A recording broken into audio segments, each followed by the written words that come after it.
Innal hamdalillah nahmaduhu wa nasta'inuhu wa nastaghfiruh wa na'udzu billahi min syururi anfusina wa min sayyiati a'malina may yahdihillahu fala mudilla lahu wa may yudlil fala hadiya lahu. Asyhadu an la ilaha illallah wa asyhadu anna Muhammadar Rasulullah. Allahumma shalli wa sallim ala sayyidina Muhammad wa ala ali sayyidina Muhammad kama shallaita ala sayyidina Ibrahim wa ala ali sayyidina Ibrahim fil alamin innaka Hamidum Majid. Ayyuhal ikhwan rahimakumullah, usikum wa nafsi bi taqwallah. Faqad fazal muttaqun. Qala Allah ta'ala fi kitabil aziz, ya ayyuhalladzina amanu taqullaha haqqa tuqatih wa la tamutunna illa wa antum muslimun. Wa qala wa may yattaqillah yaj'al lahu makhraja wa yarzuqhu min haitsu la yahtasib. Wa qala ala bidzikrillah tatma'innul qulub. Rabbi shrah li sadri wa yassir li amri wahlul 'uqdatam min lisani yafqahu qawli. Hadirin sidang jamaah Jumat yang berbahagia, syukur alhamdulillah kita hari ini memenuhi undangan Allah untuk melaksanakan sholat Jumat di rumahnya ini, di masjid. Sebagai khotib, saya mengajak pertama-tama mari kita selalu bertakwa kepada Allah agar kita hidup nyaman dan hidup selamat. Ajaran takwa itu sangat banyak. Tidak mungkin ada orang menghafal satu persatu karena saking banyak. Tetapi itu bisa melekat di dalam kehidupan kita kalau kita mau menghayatinya. Maka dari sekian banyak itu saya akan mengutip untuk dijadikan satu uraian singkat 3 ayat di dalam Al-Quran yang saya bacakan di pengantar tadi. Pertama surat Al-Imran yang meminta kita, menyerukan kita agar kita bertakwa kepada Allah dengan sepenuh-penuhnya takwa dan jangan sampai mati melainkan dalam keadaan Islam. Kemudian ada surat Al-Falaq ayat 2. Wa may yattaqillah yaj'al lahu makhraja wa yarzuqhu min haitsu la yahtasib. Orang yang bertakwa kepada Allah itu akan diberi jalan keluar oleh Allah dari kesulitan-kesulitannya dan akan diberi rezeki oleh Allah, mungkin dari cara-cara dan pintu yang tidak pernah kita duga. Surat Al-Araf ayat 28, ala dzikrillah tatma'innul qulub. Ingat bahwa hanya dengan berzikir kepada Allah hatimu akan tenang. Hadirin sekalian, singkatnya dari 3 ayat ini. Pertama, setiap kita harus selalu bertakwa kepada Allah, karena orang yang bertakwa itu akan selalu mendapat imbalan berupa jalan keluar dari kesulitan apapun yang kita hadapi. Asal benar-benar bertakwa, kesulitan apapun dijanjikan oleh Allah. Dan kalau orang bertakwa mendapat jalan keluar, maka hatinya akan tenang, dan bisa menikmati surganya. Sebaliknya bagi orang yang kufur, tidak mau bertakwa, akan menikmati nistapa, yang itu bisa disebut neraka. Persoalannya sekarang, seringkali orang itu mengabaikan surga dan neraka karena dianggapnya surga itu hanya ada di akhirat, neraka itu hanya ada di akhirat, sehingga orang tidak tahu kalau kita masuk neraka atau masuk surga. Kalau masuk neraka tidak perlu malu, orang tidak tahu sekarang, kan di akhirat nanti. Nah, dan sering orang tidak percaya pada hari akhirat, sehingga Allah mengatakan bahwa Allah berfirman bahwa orang yang bertakwa itu salah satu cirinya keharusannya adalah wabil akhirati hum yuqinun. Mereka yang bertakwa itu adalah orang yang meyakini akan datangnya hari akhirat yang ada surga dan nerakanya. Tapi persoalannya banyak yang tidak sadar bahwa surga dan neraka itu juga ada di dunia. Jadi ada surga dunia, ada surga akhirat. Sudah akhirat urusan Allah kita tidak bisa membayangkan berdasar uang dan waktu sekarang. Pokoknya kita yakin itu ada surga. Seperti apa dan bagaimana kita merasakan itu tidak sama dengan cara menghayati hidup sekarang ini. Hidup berdasar uang dan waktu sekarang. Hadirin sekalian, surga atau neraka di dunia itu juga banyak. Misalnya bagi orang-orang yang ingkar, kufur, sering melakukan kejahatan, itu nerakanya misalnya apa? Dia akan selalu tersiksa. Seperti dikatakan oleh Allah, kebalikan dari orang yang kufur itu adalah orang yang banyak berzikir kepada Allah. Berzikir kepada Allah itulah bertakwa. Bukan berzikir hanya menyebut dengan kalimat, tapi berzikir itu selalu menghayati, mengingat dan mengimplementasikan dalam perilaku hidup. Itulah berzikir. Maka orang yang selalu berzikir itu ala bidzikrillah tatma'innul qulub. Orang yang selalu ingat kepada Allah sebelum berbicara, sebelum makan, sebelum melangkah, sebelum melakukan apapun, ingat kepada Allah bahwa saya dikontrol, maka hatinya akan tenang. Sebaliknya orang yang kufur itu akan mendapat neraka dunia berupa ketakutan. Taruhlah kalau orang korupsi tidak diketahuan, orang menganggap itu hebat, aman, tapi sebenarnya dia selalu dilanda oleh ketakutan, hatinya cemas. Itulah neraka. Itulah neraka di dunia sebelum di akhirat nanti. Ada orang yang takut ditangkap polisi, takut ditangkap KPK, takut dibuntuti orang, takut rumahnya disatroni orang, gelisah kalau nanti misalnya terjadi musibah yang merupakan bala terhadap keluarganya, dan itu banyak sekali terjadi di tempat kita. Oleh sebab itu marilah kita raih surga di dunia ini dengan selalu bertakwa kepada Allah, sehingga hidup kita itu selalu nyaman, selalu tenang, tidak dibunuh di kecemasan, tidak misalnya takut terkena. Misalnya kalau di dunia itu ada istilah hukum karma. Ada orang berbuat jahat, sebelum di akhirat pun sudah dapat hukum karma, itu banyak sekali. Misalnya tiba-tiba keluarganya atau anaknya terlibat kasus luar biasa, narkoba, terorisme, atau perkosaan dan sebagainya. Terkadang itu menjadi sebagai neraka dunia. Orang takut ngomong sesuatu karena dirinya sudah tersandra oleh sesuatu perbuatan jelek. Itu pun neraka. Tidak ada kenikmatan di dalam hidup bagi orang yang selalu takut, selalu gelisah, selalu cemas.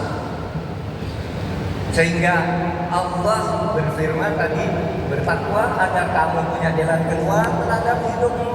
Kemudian banyaklah berzikir kepada Allah agar hatimu tenang. Hati tenang itulah sebenarnya surga dunia. Nah, hadirin sekalian, di antara banyak jalan tentang bertakwa itu, yang tadi disebutkan bertakwa itu yang berbuat, makan, berlaku yang benar, yang halal. Karena perbuatan tidak benar, makanan yang tidak halal, itu akan menimbulkan penderitaan, neraka bagi kita. Di dalam hadis yang diriwayatkan oleh Baihaqi mengatakan, kullu nabatin min haram fannar aulabi. Setiap daging, tulang, darah yang tumbuh dari makanan haram atau yang dihasilkan dari perbuatan haram, maka dia akan menjadi neraka baginya. Rasakan sekarang masing-masing. Siapa yang pernah berbuat dosa, maka coba sekarang renungkan, oh iya, itu menyebabkan saya ada di neraka dunia. Tapi rasakan kalau Anda berbuat baik, misalnya bersedekah tanpa menginjak, saudara merasa ada di surga. Kalau saudara itu ikhlas lakukan. Dari sebab itu, raihlah surga dan neraka ini sejak di dunia. Mana batamain haram karena rahmatihi. Setiap yang tumbuh dari barang haram akan menjadi neraka baginya. Maka neraka atau siksaan atau nistakwa akan menjadi keniscayaan terjadi baginya. Nah, di antara banyak jalan, karena takwa itu kan jalannya banyak sekali. Tadi saya sebut di mana itu ya Al-Quran.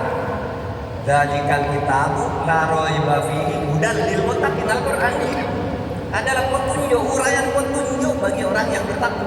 Orang mau bertakwa disuruh cari yang dilarang apa, yang dibolehkan apa, sejarahnya seperti apa, akibatnya.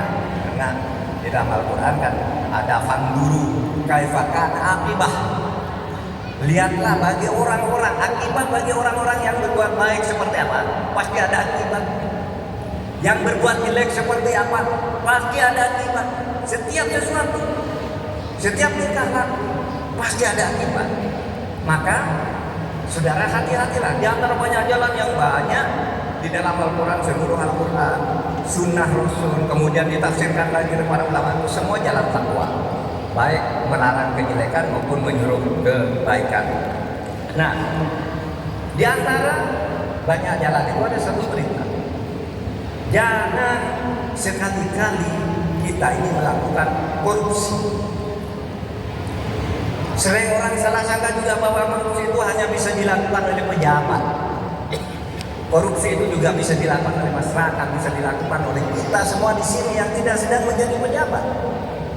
Sehingga keliru kalau orang mengatakan itu pejabat harus diingatkan agar tidak korupsi. Kita pun harus menghindari sikap-sikap korupsi. Di dalam teori disebutkan bahwa korupsi itu ada dua macam. Satu, korupsi konvensional, yaitu korupsi menurut hukum. Apa itu? Korupsi konvensional yaitu korupsi memperkaya diri sendiri atau orang lain atau korporasi secara melawan hukum dan merugikan keuangan negara. Itulah korupsi yang ditangkap oleh Kejaksaan Agung, oleh KPK, oleh pengadilan. Korupsi itu, korupsi dalam arti hukum itu adalah korupsi konvensional. Tapi ada juga korupsi itu non konvensional, yaitu perilaku koruptif, kesewenang-wenangan tetapi tidak merugikan keuangan negara. Kesewenang-wenangan tapi tidak melanggar hukum. Ada kesewenang-wenangan tidak melanggar apa-apa. Kesombongan, kejongkakan, ingin serba dilayani, merasa lebih tinggi dari orang lain. Pejabat datang ke daerah, kalau tidak dijemput oleh pejabat yang nomor satu di daerah, dia tidak mau datang. Padahal pejabat di daerah juga sibuk. Nah itu korupsi, tapi namanya korupsi konvensional, non konvensional. Kalau ada orang mau ketemu, suruh nunggu berjam-jam di depan padahal dia di dalam ada kerjaan. Itu korupsi non konvensional. Saudara, korupsi non konvensional ini kalau diberi kesempatan naik ke jabatan-jabatan penting, dia pasti akan melakukan korupsi yang konvensional. Karena mentalnya sudah rusak, akhlaknya sudah tidak benar. Oleh sebab itu, mari kita berantas korupsi itu dengan membangun akhlak.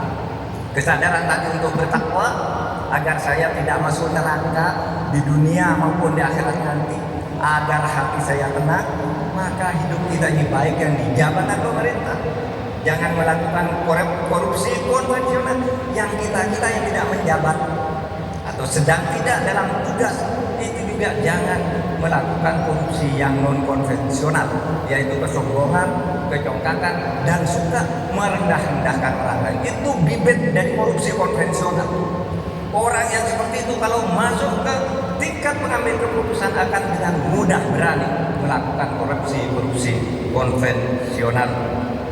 Oleh sebab itu, hadirin sekalian, saya simpulkan sekarang mari kita bertakwa kepada Allah agar semua urusan kita dilancarkan oleh Allah dan agar hati kita tenang di dalam hidup ini sebagai wujud dari mendapat surga di dunia.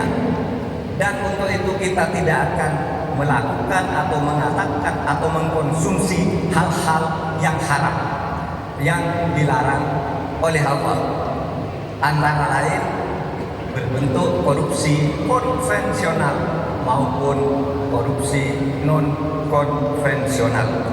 Barakallahu li wa lakum fil Qur'anil azim wa nafa'ani wa iyyakum bima fihi minal ayati wa dzikril hakim wa taqabbal minni wa minkum tilawatahu innahu huwal ghafurur rahim. Asyhadu an la ilaha illallah wahdahu la syarika lah. al-malikul haqqul mubin. Wa asyhadu anna sayyidana Muhammadan abduhu wa rasuluh. Shadiqul wa'dil amin wa arsalahu rahmatan lil alamin.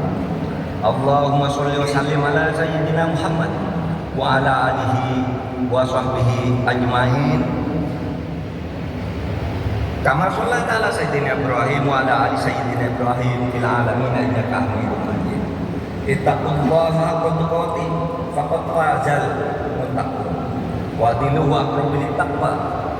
Innallaha wa malaikatahu yusholluna 'alan nabi ya ayyuhalladzina amanu shollu 'alaihi wa sallimu taslima. Bismillahirrahmanirrahim. Alhamdulillahirabbil alamin. Assalatu wassalamu ala asyrofil mursalin sayyidina Muhammadin wa ala alihi washabihi ajmain.